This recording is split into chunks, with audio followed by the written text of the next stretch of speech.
Are you still coming to do a road trip in Texas? Oh. I've been thinking about you a lot. I've been thinking about well, like as I told you over text, it's peak Portland right now, and there's so much going on that I would just love to show you. I think you would really dig. And and then so it just got me thinking about how you are coming. Well, you had been planning to come back to the States, and I was curious what was going on with that. I think at the moment we have sort of I mean financially it ain't. It's Sure. not at all. Like it's just not at all. Completely understand. Like not even in. I can't even begin to save for it. Yeah. I was hoping that situation would be different when I made the original plan. Yeah, you need to win another game show. Mm-hmm.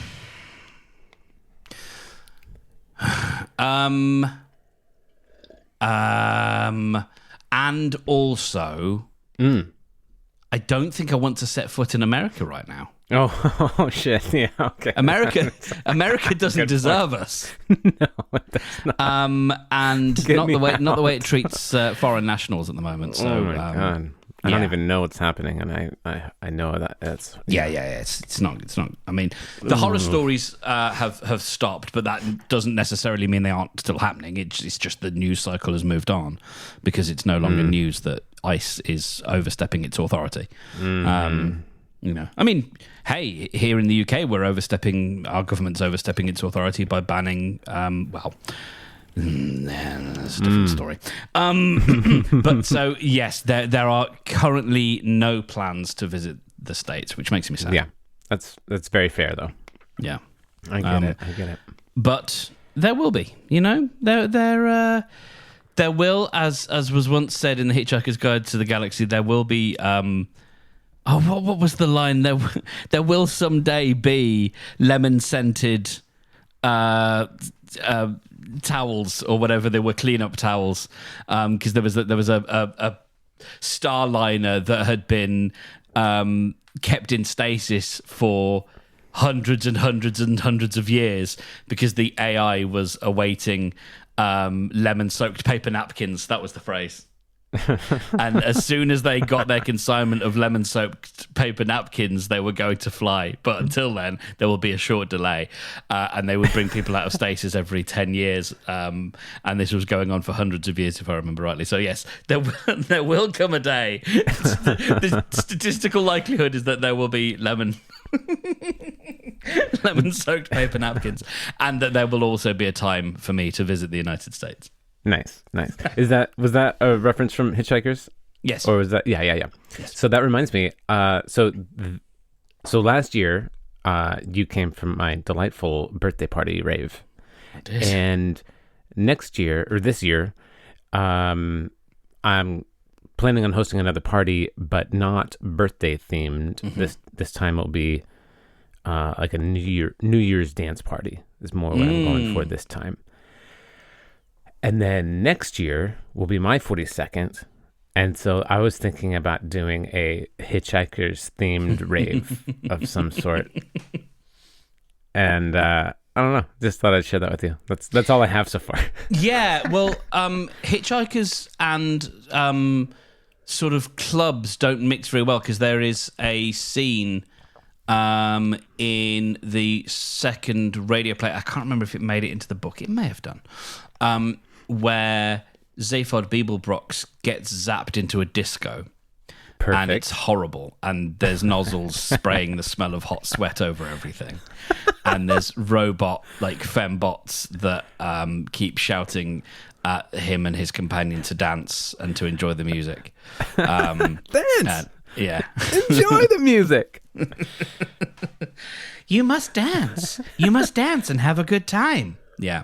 And it turns out that it was all just part of Zaphod Beeblebrox's torture. It was all stuff to torture him, to make him think he'd escaped his torture.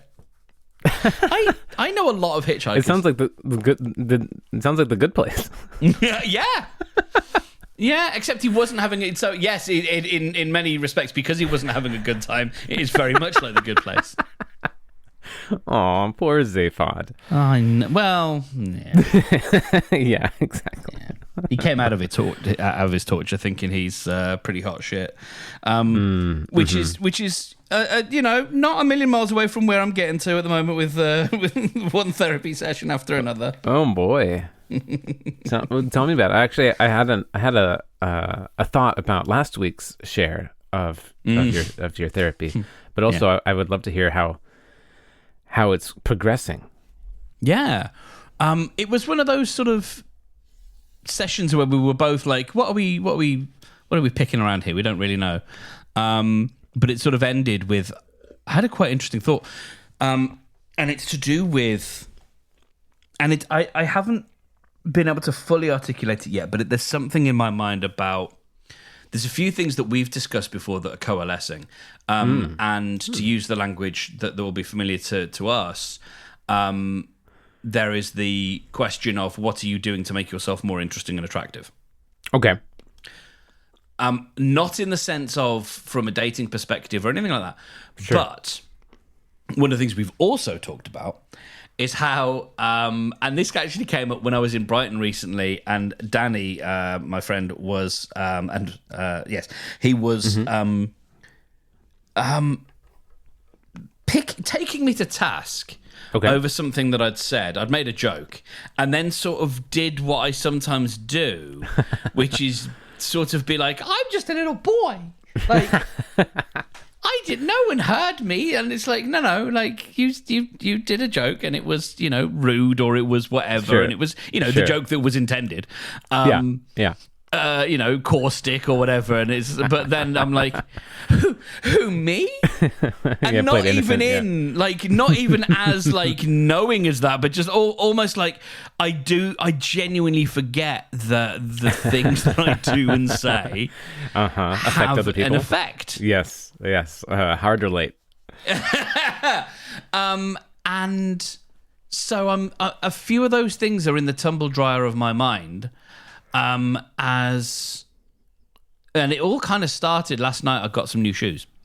Ooh. So, and they're arriving tomorrow, and I cannot wait because diamonds on the soles of his shoes, or at least durable rubber. Ooh, that sounds not diamonds. Even better. Moccasins. Ooh, okay. Yeah, turns out moccasins are my shoe. Nice. And because the internet's a terrible place, I ended up finding a Google search that asked, "Are moccasins cultural appropriation?" Great question. Christ. God. Maybe for you they are not. I don't know. Anyway, so strange. Like I just thought they were a type of shoe rather than a cultural weird statement. But hey ho. Yeah.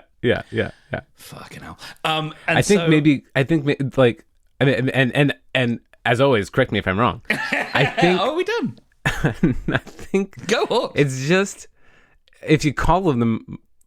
I mean, I don't even. I'm so speaking out of my depth. I don't even know. Do indigenous tribes call them moccasins, or did white people call them moccasins based off of whatever they called them? I don't know. And then it's just a shoe, like a leather shoe. Like it's just like if they don't have a patent on the design of a shoe. So if we have a different name for them and they're just kind of a different thing, they're the white man's version of it, then that's not... It's like... We're just people, right? We're just people with way too much time on their hands. Yeah. On this one. And it also smacks of like when Italians will complain about something being like, that's not a correct carbonara, that's not a proper like, or that's not what a spaghetti bolognese really is, because it wasn't, you weren't using the right heirloom tomatoes from this village in Tuscany, all that absolute cultural gatekeeping bullshit. Gatekeeping, yeah. Anyway, so my shoes are racist title. And it basically this came about because for the last 4 or 5 years, I've just been buying like cheap shoes, and this is also very Hitchhikers related because there's a whole thing about shoes. Because everything is anyway. So I've been buying these cheap shoes, cheap pair after cheap pair after cheap pair, and the soles just won't withstand my significant presence. Sure. And so they undeniable presence. My undeniable, indefatigable impact on the earth. Yes. And they disintegrate, and then I get wet feet in the rain. And it's always from the sole up, and it's just like and there's a very particular feeling when one feels that one is not adequately shod, but adequately sort of taking care of oneself in that sense. Looking after themselves and like making sure that they're comfortable, but also like, I'm not going to accidentally tread on something sharp and it's going to go through this hole.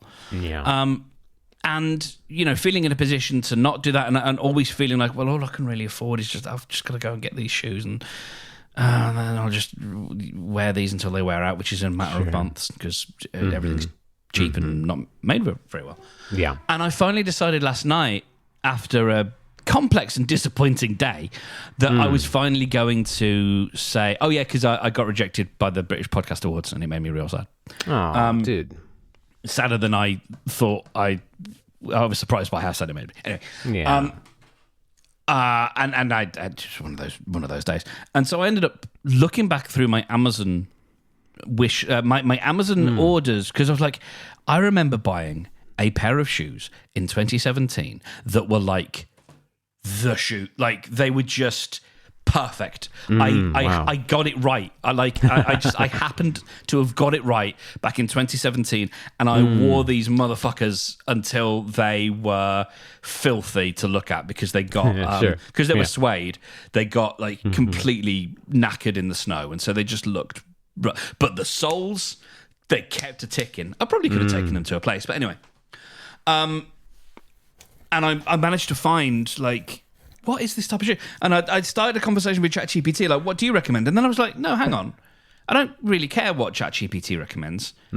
These shoes were so comfy, and I walked the length and breadth of Manhattan in them, and it was fine.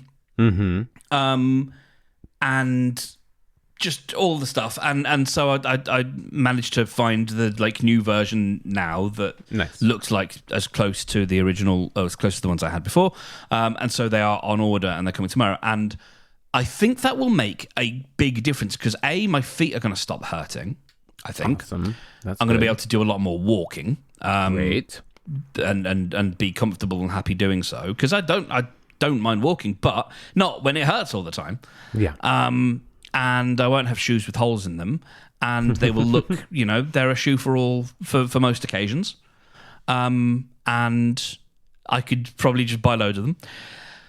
And so that was last night, and then I had this conversation with my guy today, talking about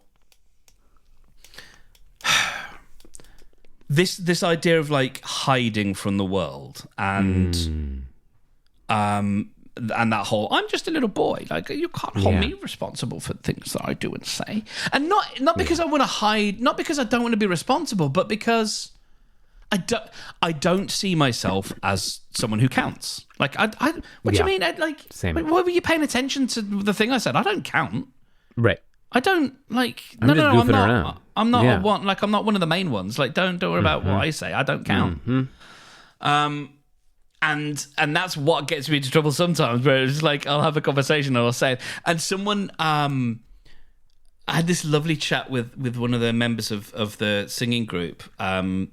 She told me a couple of weeks ago, she was like, you said something to me when we first met, and it had me spiraling for hours, and I like almost losing sleep over it. And I was like, but I'm just a little. Sure. And she, we went through this thing, and it's just like, oh yeah, I mean, like I'm out in the world now, interacting with human beings every week, and it's not, and I'm sure the listener, like I'm not a careless person. I don't just walk around the world just like, bah! Just saying stuff and just like don't care what happens.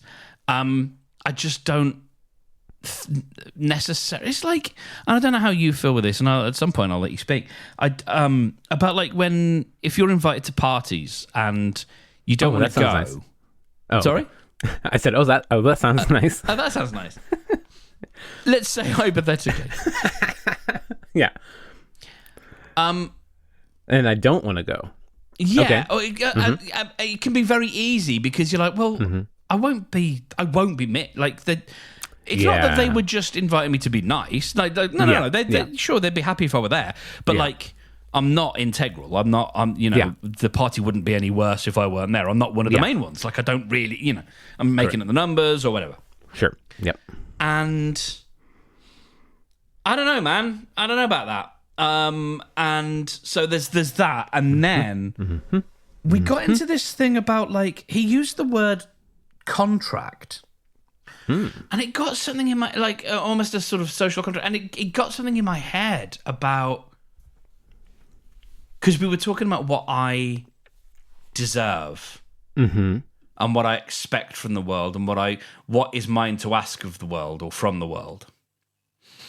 And because I got into a whole thing about, past experiences and like I didn't deserve that treatment or whatever. Yeah. And then what do you deserve? And it's like, even silly things like...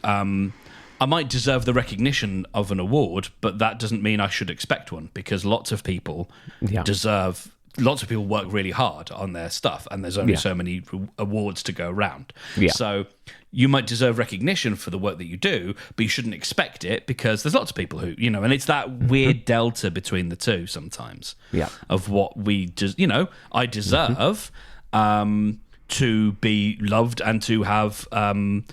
I think I deserve affection and those various things, someone to hold dear, someone to hold close. Yeah. But expecting it is a different thing. Feeling entitled to it is a different thing. And then we get back to what are you doing to make yourself more interesting and attractive? Sure. Yeah. And I'm cresting to a point here. I can feel it brewing. There is something about if you're going to feel into this sense of like I'm a whole ass person, and I am someone who has an affect on the world. I think that might be the effect either way. I also have I don't know if responsibility is the right word, but it is, I think, to some degree. And I think you may you may disagree, or you may differ on this one. I don't know. I think there is a social or something, a kind of a contract in how we present ourselves. Because if I'm coming at the world and saying, right, world, I want these things from you. I deserve them. I demand them. That also means, and like as I did that, I sort of straightened my back and I sat, I kind of sat up straight and I sort of looked a bit more determinedly into the camera as I said that. There is something about presenting oneself in that way as like coming as someone, like come correct, dress for the job you want. Like there's something about presenting oneself in a way that is commensurate with someone who expects better. So there's maybe, expecting better of yourself or presenting yourself as someone who, I don't know, like, as you can tell, like I can't fully form that, but I know there is something there. There is almost a mirror idea of like, the world expects things of you, maybe, and you have a responsibility. You have a standing. There is something that, like, it's not good enough to just bum around in a, t-shirt that you got on Instagram, and a pair of jeans that have got stains and stuff, it's because ultimately I'm kind of cringing from the universe and hiding away, and like don't look at me because I'm terrified to be seen. Actually, maybe that's what it is. Actually, what it is in order to go out into the role that you're already thinking. Sorry, you're fulfilling the role you're already thinking that you are in. You're dressing yourself in things that are dirty and you want to hide with because you already feel like you're dirty and want to hide. Yes, and it self-perpetuates, absolutely. Yeah. Like with the shoes, it's well, this is probably just what I deserve. Right. This is all I can manage right now, and it all feels very dour, and this is I'll sort of scurry along like a hunched back little old man who's shit. I had the thing. I had the sort of the metaphor, the idea there about if you want things of the world. Oh shit! What was it? Oh, I was so close to it. You got to dress the part. You got to act a certain way. There's dressing the part. There's. Oh yeah. Okay.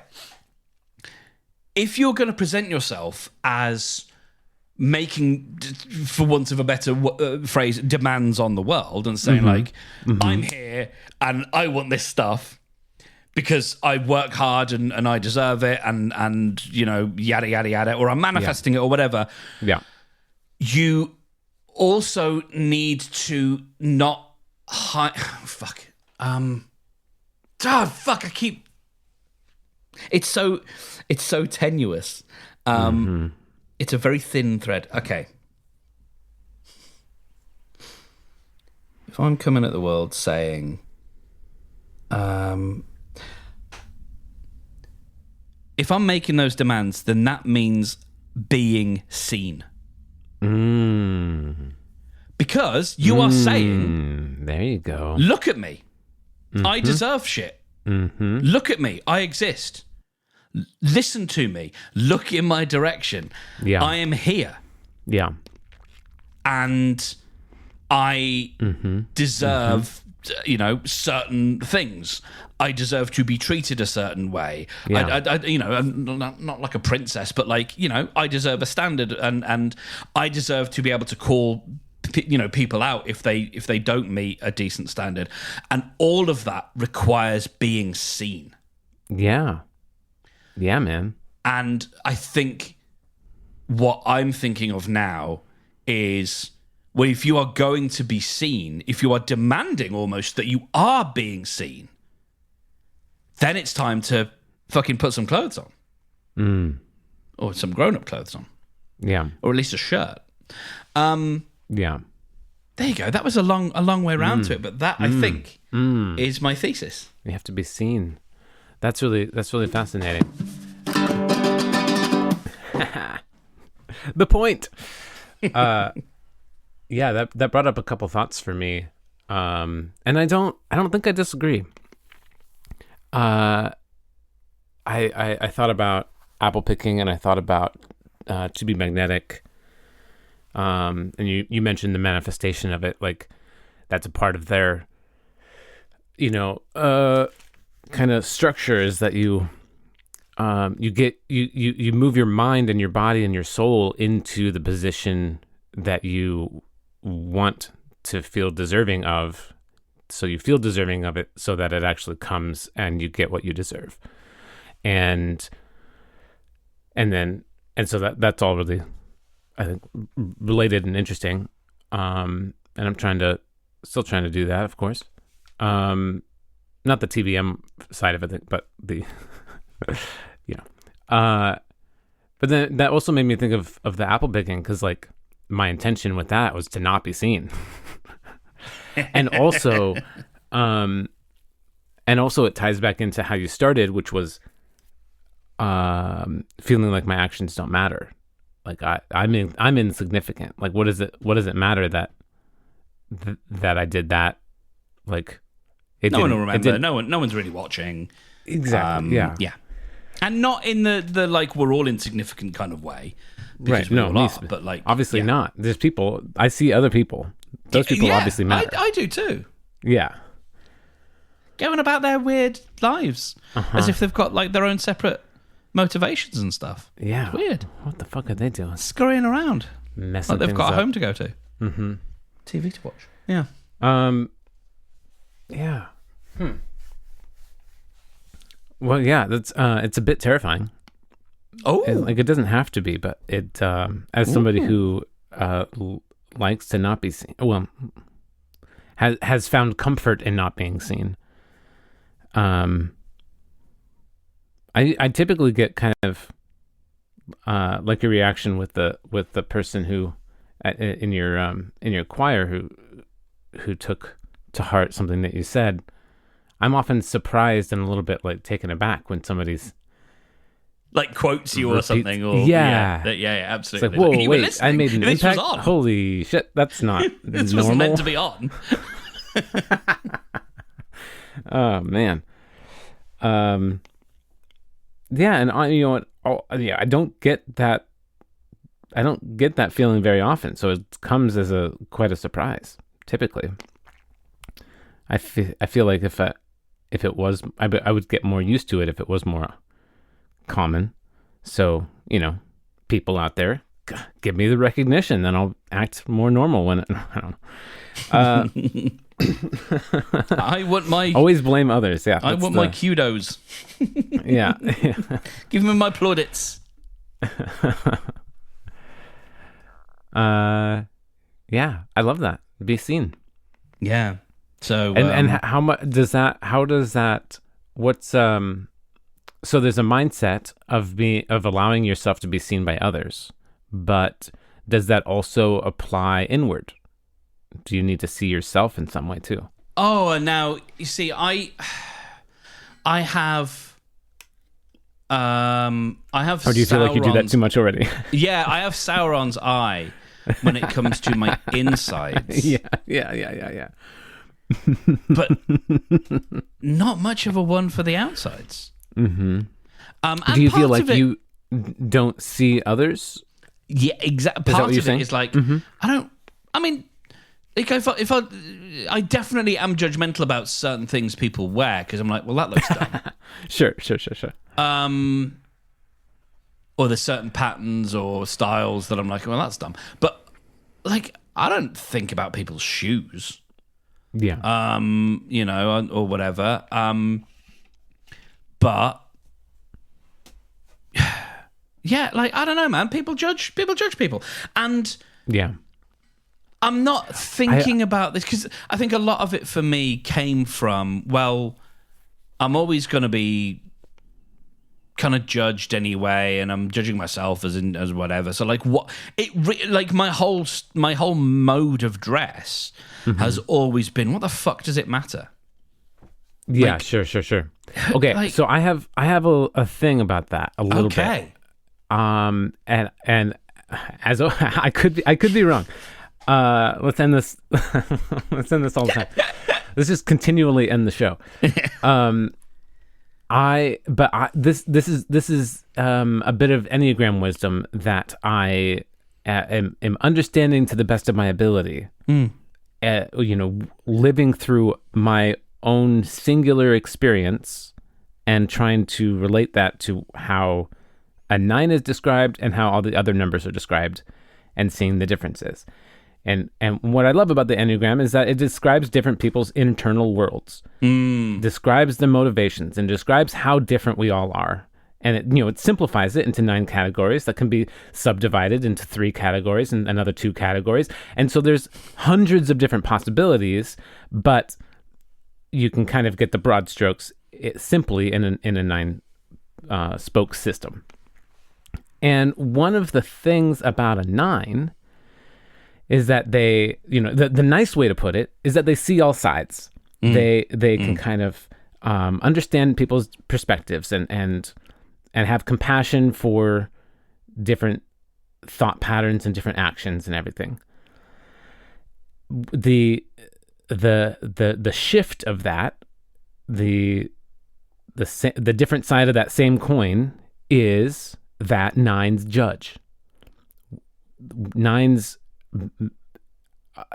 take in all that information, but have an opinion about it, and they don't necessarily share that opinion. But internally, they do judge. They judge people for what they're wearing, doing, anything. Yeah, and it doesn't necessarily affect anything that they do. They just notice. They feel it on the inside. That language is not really used for other numbers. In fact, for the 5, it's the opposite. They can also kind of see all sides. They see both sides is kind of how it's described, but they do not take a judgment. They do not have an opinion on which is right. They're really neutral. They're incredibly neutral. And I think that, maybe that's the other extreme is the 5 from the 9. But the rest of them are all in the middle. They can see things, and sure, they'll judge things, but that's not their mode. And if that's true, you and I coming at the world as 9s, knowing our inner world where we do judge and where it doesn't affect anything, but we still judge, and we're assuming that everybody else is judging too because we judge, and that's all we know is on our own minds. Why would they not also be judging? Because we're judging. But not everybody's the same on the inside. Just so fucking weird. But yeah, that makes me wonder. And so taking that mindset into the world and thinking, well, everybody's judging me anyway. I wonder if that's true. I don't know. I think maybe only 1/9 of people are really judging you. Yeah. I suspect, like you said, I think there are people who will judge, but it's what then happens as a result of that. Yeah. Do they, what do they do with that judgment? Yes. Do they just throw it aside and go, oh, that person looks scruffy? Yeah. Or whatever. Right. Or do they go, well, that person looks scruffy, therefore right. they probably don't have great attention to detail, which feels like something you and I might perhaps do. Sure. But yeah, like I think lots of people are going to be like, that guy's got a stain on his shirt, but not necessarily then think, something else. Again, we kind of have an if-then situation going on, and they just notice like, oh, thing, and don't necessarily take it to, oh, well, that might mean something about them.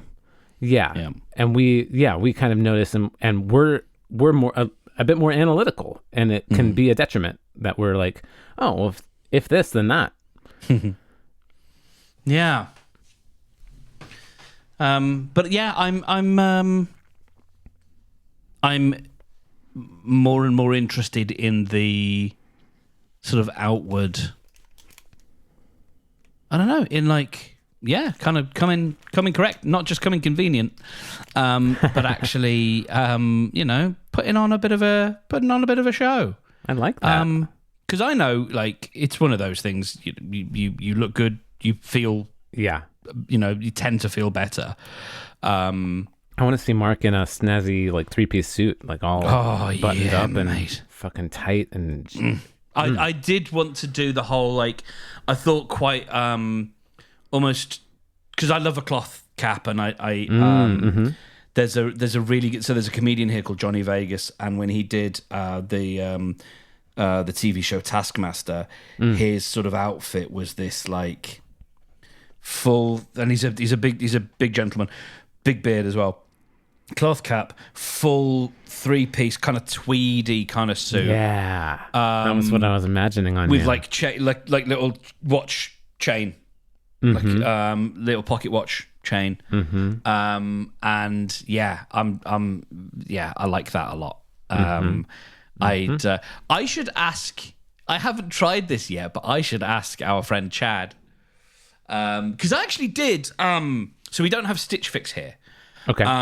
But there was a similar service, and back in 2019, I actually got into it, and it's like because it can give you advice about your, you know, what colors and what kind of things work well with your body type and that kind of stuff. So things that are going to be, you know, flattering or whatever. And I think it would be because I have no fucking clue. Like, you know, I didn't know what a moccasin was, and now I do. Now you know it's like, racist. Okay. Yeah. Now I know it's A, racist, and B, it's absolutely my shoe. It's my shoe. My shoe. So, you know, I just like so many of those things. I don't know. Like people talk about different types of sneakers and various things. I have no earthly idea. Yeah. Because I don't look at shoes. You know what I mean? It's like I don't. It's not that I don't care. It's just it hasn't occurred to me. You know. And so I really know nothing about clothes, but I should like to. I'm the kind of like I want a style. That's what I want. Yeah. Because it takes away. Like I don't have to do the whole uniform thing, but knowing what your style is then makes it a lot easier to go, well, it's you know, it's that type of pant, and it's this type of shirt, and away we go.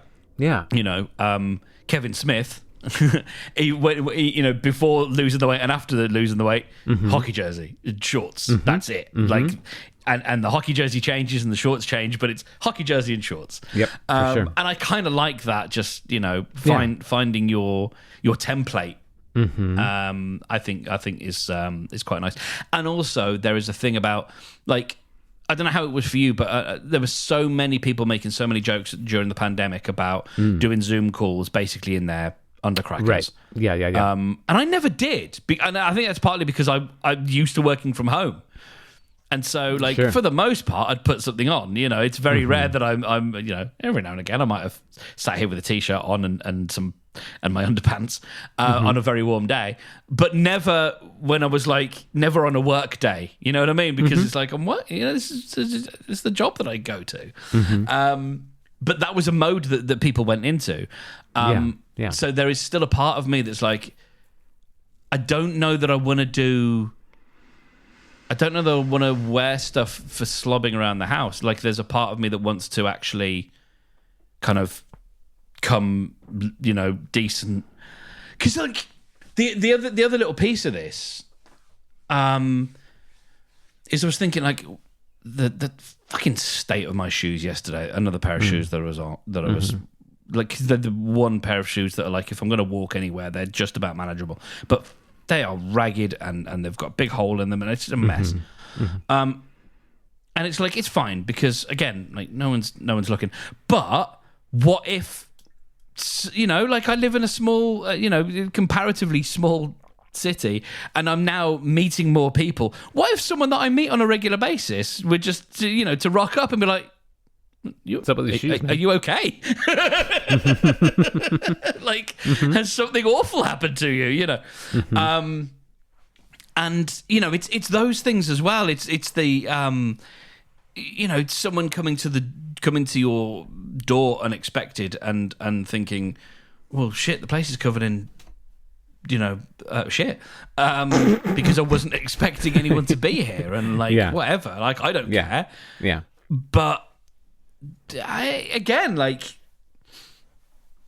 caring, having those standards, I think, and God, it feels for so me much. It was mixed in with a lot of self-judgment of, well, you've got to, it's just all like finger wagging and all that kind of bullshit, but actually viewed from the through the lens of, well, it helps you get a better sort of self-image and you know, see what is possible and or see to believe kind of thing. Because you are fully living into that life rather than it being an outer shell that you put on when you know you're going to meet someone who might judge you. When it's sort of, when you inhabit that, when you live it a little bit more authentically. Wow, there's some words. I don't know. That's there's something to that. Yeah, I relate both with the like I see it with the clothes. I've also been on a little bit of the beginnings of a quest to start changing my attire as well, to level up a little bit. I did level up. I feel like maybe like 3 or 4 years ago. and it felt good, but I'm still wearing those same clothes. I didn't continually get new good clothes. I just kind of got a new set, and then I've been wearing them to rags. Yeah, you're like, yeah, solve that problem. And also, they're nicer looking, but they're what's that? Fast fashion a little bit. They're not like they're not. It's not H&M, but it's Men's Warehouse, so it's close. Close enough, and they're just falling apart, and they're meant to.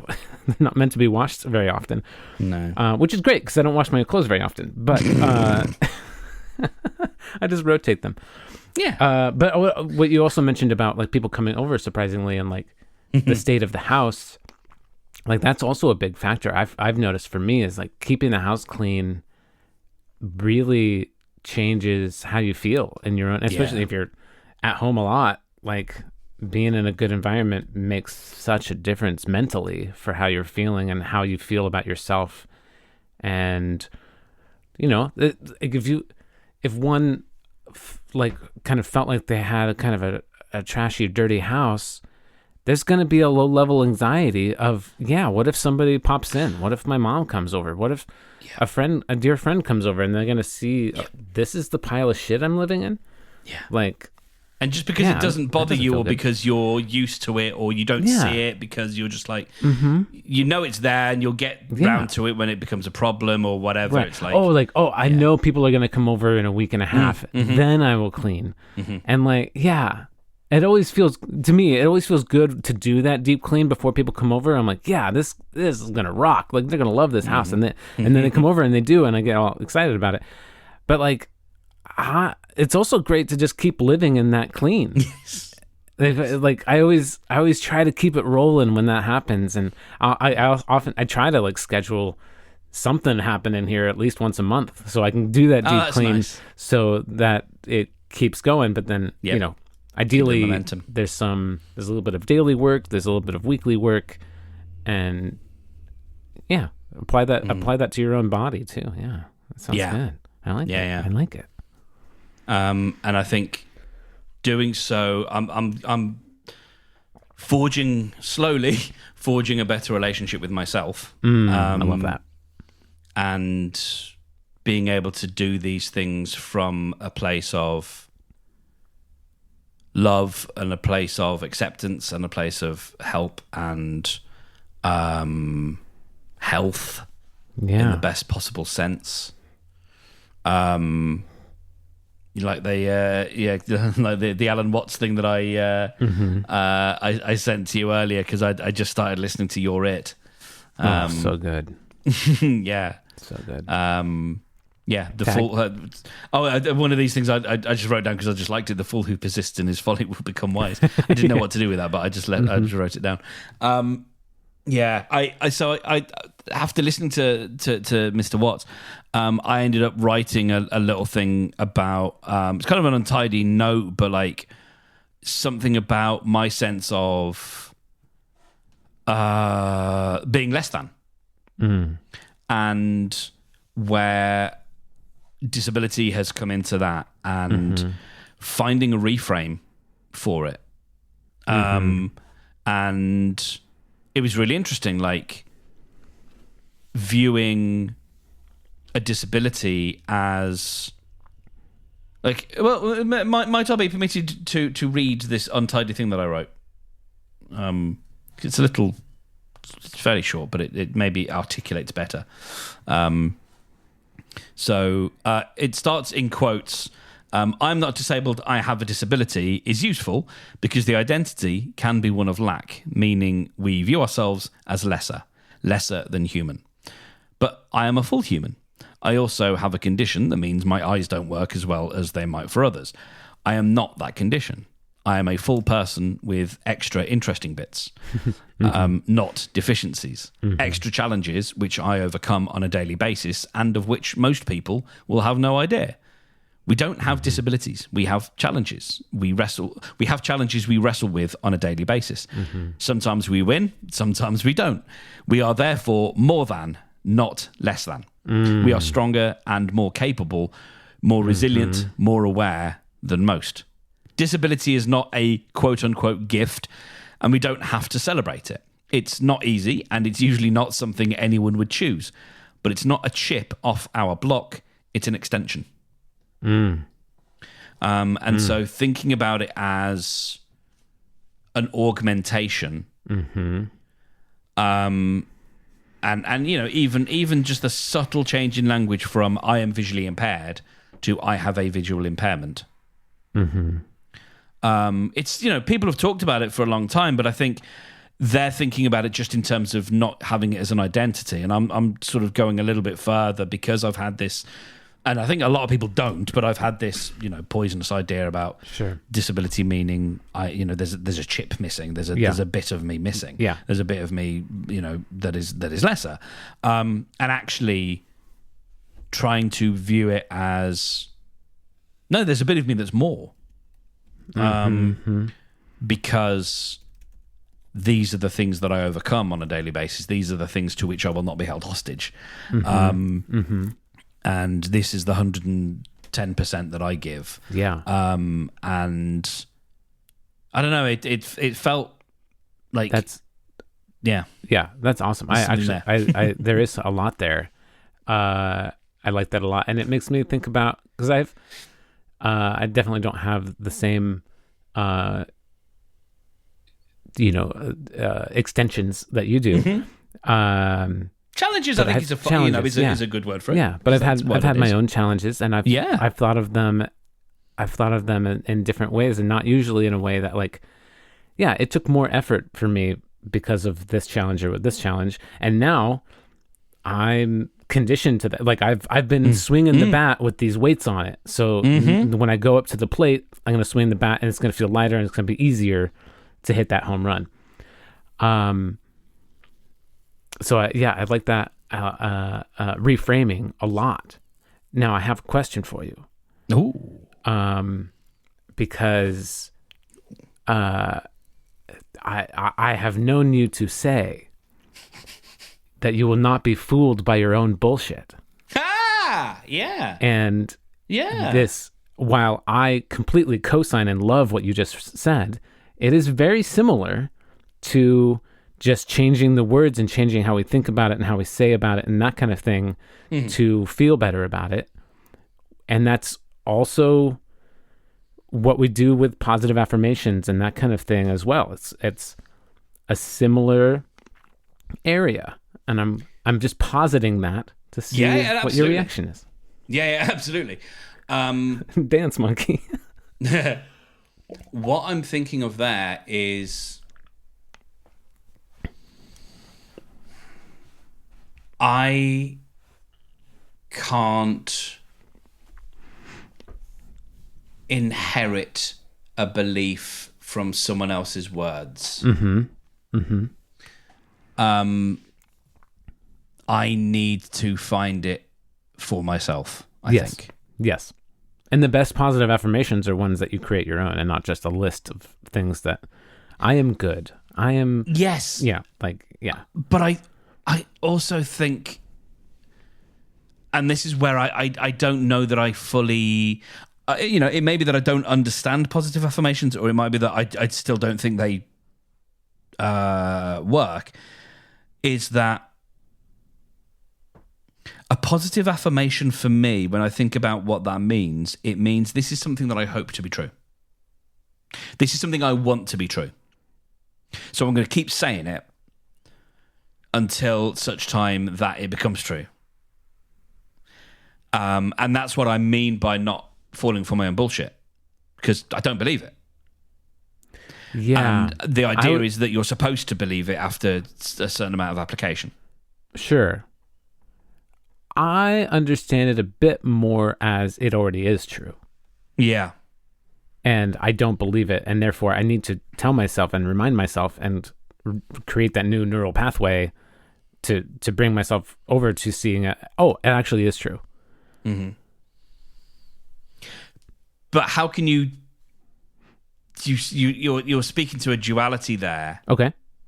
Of like, I know it's true, but I don't believe it. Yeah. So which one is it? It's true. I am good. It is true. I don't always believe it. And I went through a long time of not believing that. But it did help me see it. And maybe, I don't know. Maybe I'm wrong. Maybe I wasn't always good. Maybe I'm not good now, but I feel like I'm good, and that feels better. Well, I'm not going to take that away from you. Try. Take it from my living, warm hands. Well, there was something in the Alan Watts about. Oh, there's that lovely line that I think he was quoting from someone else, is that anyone who goes to see a psychiatrist needs their head examined. Yeah, such a wonderful line. Perfect. Yeah. Because it's like because he was talking about gurus and such. Mm-hmm. If you feel like you need a guru to guide you, then you absolutely need a guru to guide you. Yeah. But you don't need one because the guru's told you that you need one, right? And I think that's an area where I think fallen foul, and it's probably why I'm uncoachable. Mm-hmm. I'm therapable, but I'm not coachable, and that's probably not true. I haven't responded to coaching in the same way that I've responded to therapy. Yeah, and there are some coaches, I think perhaps the majority of the ones that I've encountered have a tendency to, it's not a tendency. Like, they believe their thing. They believe their... Yeah. We've talked about it in terms of like God mode. Like, you've got to smell your own farts. Like, you've got to believe it. Yeah. Otherwise, what the fuck are you doing? Mm-hmm. And someone who needs that. And someone who needs that should seek it. And someone who doesn't yet know, like, they've got to seek it within themselves to find out, like, would this be helpful or not? But it's not helpful to get a sales pitch necessarily from a guru who's then going to say, well, you need this. Because I think you have to find that out for yourself. And if you find out that you do need this, then you should absolutely go and seek it out. But if you examine yourself and go, no, I think I've got a good path, actually, of where I'm going, then that's where you're going, because you were already, as the thing I sent to you earlier, like, I'm not here to try and change or fix you because... I'm not trying to help or improve you. I accept you as you are. Yeah. Which is, I know, something you've paraphrased to me a number of times. Yeah. And... again, like, you can say those things, but only at certain... Like, you can keep flinging those as items of clothing over to me, and I can put them on, but I won't feel comfortable in them. I can wear them and be like, yeah, I guess. But... What's the part that you're not comfortable with? Like, if you say something, when you've said... And I don't mean, like, it makes me uncomfortable, like, don't say that. But, like, sure. I don't believe it. Yeah. The whole... Yeah.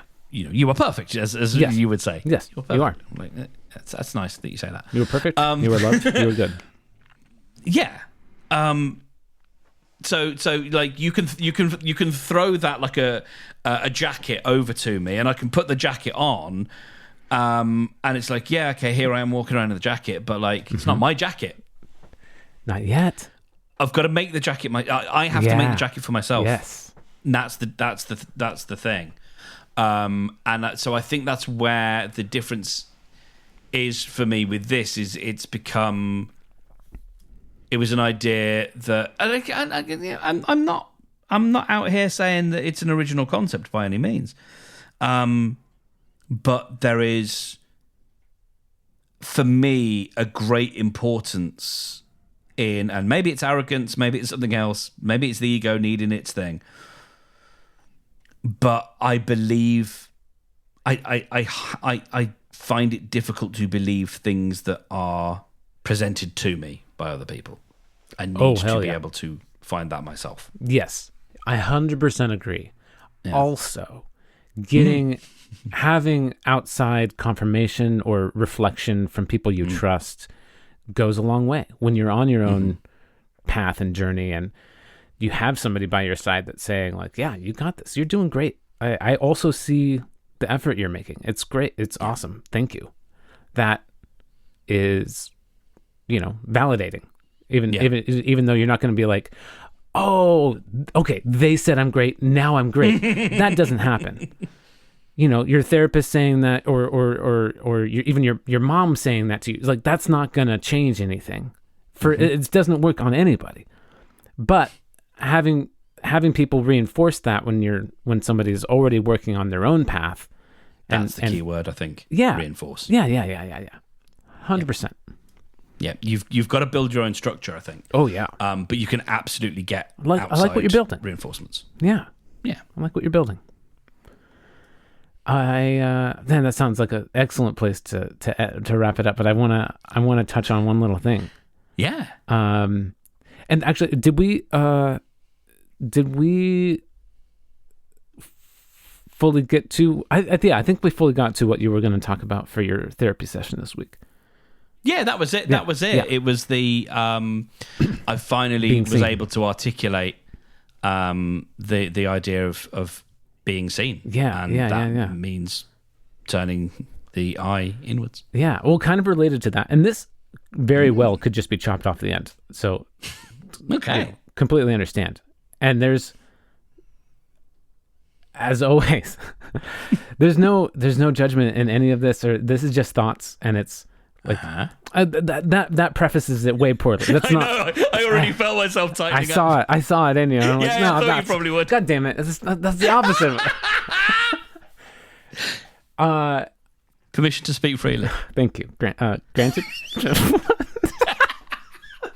Did that wrong. Last week, Yes. you told me about a shameful thought. A thing that shall not be named. Unspeakable. Unspeakable. Love it. What I noticed from you sharing, like, from my perspective, everybody has a dark thought. Everybody has dark thoughts. Like, that's inherent. Man, oh fuck. Ram Dass has an incredible song with East Forest called "Dark Thoughts." God, I'll send you a link. It's so good. Yeah. He goes into how he loves his dark thoughts, and it's it's so great. What was funny to me, what I noticed afterwards, is that you named that there was a dark thought, that you were super shameful. It could never be named. More than ashamed. That it's disturbed and upset by. Yeah. It was less the shame. It was more the, oh, I don't like the person who this is. Like, I'm worried about this person. This person's whatever. So Yeah. And so, not knowing what the thing actually is, my brain then goes to, okay, well then what's the worst possible thing it could be? Yeah. And it doesn't matter what the thing is. It's, to me, it is the worst possible thing. The details don't matter. But then I'm thinking, oh, okay, you're thinking what I think is the absolute worst possible thing. And you know what? I still love you. I still love you. You're still perfect. You're still great. You're doing amazing. I love what you're building.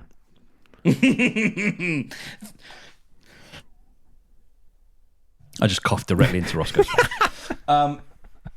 So mean to him. He gives as good as he gets. I can confidently say it's not the worst thing you can imagine. I assumed it wasn't. And I knew you wouldn't think it was. It was, yeah. Yeah. It is like, there are way worse things. Yeah. One thing that also crossed my mind is, like, have you ever seen, because the way you expressed it to me, or at least the way that I received it, was like, nobody else thinks this. This is bad, or whatever. I was thinking, as it turns out, there is a number, but it's a very small number. There's a number. There is a number, but it's a very, very small number. I was thinking, like, have you ever seen this depicted in film? Or have you ever seen like anybody write a thing? Like, have you ever seen anything anywhere where somebody has written about it or talked about it or whatever? Like, then obviously somebody has thought about it. Like, this is the thought but that they're exists. not the good guy. It doesn't matter if they're the good guy or not. It just exists, and if it exists, then it's going to be thought about. And that's fine. Yeah. It's fine. And as always, I'm not trying to help you or improve you. I accept you as you are. Correct me if I'm wrong. Go Hawks, you see? Go Hawks.